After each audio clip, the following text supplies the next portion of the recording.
ہوں رضا میکن، آپ دیکھ رہے ہیں IRK نیوز۔ آئیے جانتے ہیں کچھ تازہ ترین اپڈیٹس صدیق جان صاحب سے۔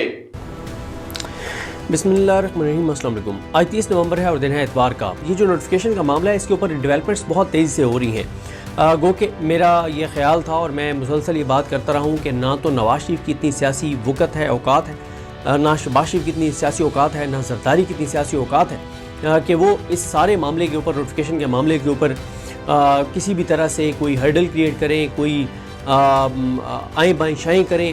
ان کی کوئی ایسی سیاسی حیثیت اور اوقات نہیں ہے۔ لیکن ابصار عالم صاحب، آپ کو پتہ ہے کہ ان کا شریف خاندان سے کیا تعلق ہے، کیا رشتہ ہے۔ مریم نواز صاحبہ کے ساتھ گاڑی میں ٹریول کرتے تھے۔ نون لیگ نے چیئرمین پیمرا لگایا رکھا، پھر نون لیگ کے ساتھ ان کی بہت زیادہ قربتیں ہیں اور اس وقت اسٹیبلشمنٹ کے بھی بہت قریب ہیں۔ انہوں نے کچھ دعوے کیے ہیں نوٹیفیکیشن ہونے سے پہلے۔ انہوں نے کہا کہ 6 چیزوں کے اوپر فوج اور حکومت کے درمیان اس وقت اختلاف ہے۔ اگر کوئی اور یہ بات کرتا تو میں آپ کے سامنے اس کے اوپر ولاگ نہ کرتا۔ اور ایک چیز اور آپ کو بتا دوں، ایک اور بڑی ڈیولپمنٹ ہو گئی ہے اور وہ یہ ہو گئی ہے کہ منگل کے دن کے پی اور اسلام آباد اور کے پی اور پنجاب کے درمیان مکمل طور پہ راستے بند کرنے کے حوالے سے جو ہے وہ ایک حکمت عملی بنا لی گئی ہے۔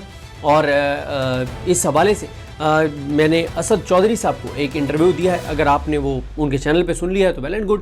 تو چیزیں لگتا یہ ہے کہ بڑی تیزی سے تلخی کی طرف بڑھ رہی ہیں اور کوئی چیز ٹریگر ہو سکتی ہے اور معاملات گڑبڑ ہو سکتے ہیں۔ اچھا، اب انہوں نے ابصار عالم صاحب سے پہلے میں آپ کو ایک اور بات بتا دوں کہ سینئر صحافی ہیں، ڈیفنس انالسٹ ہیں، کئی برسوں سے ISPR کو کور کرتے ہیں، ڈیفنس کے ایشوز کو کور کرتے ہیں، اتھارٹی ہے ان ایشوز کے اوپر۔ یعنی ویسے تو 10-12 جرنلسٹ اتھارٹی ہیں، ان میں سے ایک ہے، بڑے کریڈیبل جرنلسٹ ہیں ممتاز بھٹی صاحب۔ انہوں نے بھی یہ کہا ہے کہ نوٹیفیکیشن ضروری ہے، نوٹیفیکیشن ہونا چاہیے، اور اس کے نہ ہونے کی وجہ سے اسپیکولیشنز ہو رہی ہیں، افواہیں ہو رہی ہیں۔ اس وقت شہر اقتدار میں افواہیں گرم ہیں، اور انہوں نے کہا کہ جب آپ نے 27 ترمیم اتنے پہلے کر لی تھی اور آپ کو پتہ تھا کہ 27 نومبر کو جوائنٹ چیف ریٹائر ہو جائیں گے، تو آپ کو پہلے سے تیاری کر کے رکھنی چاہیے تھی اور آپ نوٹیفیکیشن کر دیتے۔ لیکن نوٹیفیکیشن نہ ہونے سے اس وقت بہت زیادہ افواہیں ہیں اور طرح طرح کی باتیں ہو رہی ہیں۔ اور اب انہوں نے تو تہلکہ خیز انکشافات کیے ہیں ابصار عالم صاحب نے۔ ابصار عالم صاحب کہتے ہیں کہ یہ ایک، آپ کو پتہ ہے، نیشنل سیکیورٹی ورکشاپ ہوئی ہے، اور اس نیشنل سیکیورٹی ورکشاپ میں یہ ابصار عالم صاحب کے مطابق وہاں پہ جو شرکا تھے، جس میں سیاستدان تھے، ان کے درمیان اور فیلڈ مارشل کے درمیان جو ہے وہ گرما گرمی ہوئی ہے۔ اس کے بعد ابصار عالم صاحب یہ کہتے ہیں، وہ کہتے ہیں کہ فیلڈ مارشل نے سیکیورٹی ورکشاپ میں شریک سیاستدانوں سے کہا کہ آپ 2 لوگوں کے غلام ہیں۔ ان کا اشارہ نواز شریف اور زرداری کی طرف تھا۔ ابصار عالم صاحب نے یہ شکوہ کیا ہے کہ فیلڈ مارشل نے جب سیاستدانوں کو کہا کہ آپ 2 لوگوں کے غلام ہیں، تو انہوں نے اس میں 3 لوگوں کا کیوں نہیں کہا؟ انہوں نے صرف زرداری اور نواز شریف کا کیوں کہا ہے؟ عمران خان کا نام کیوں نہیں لیا؟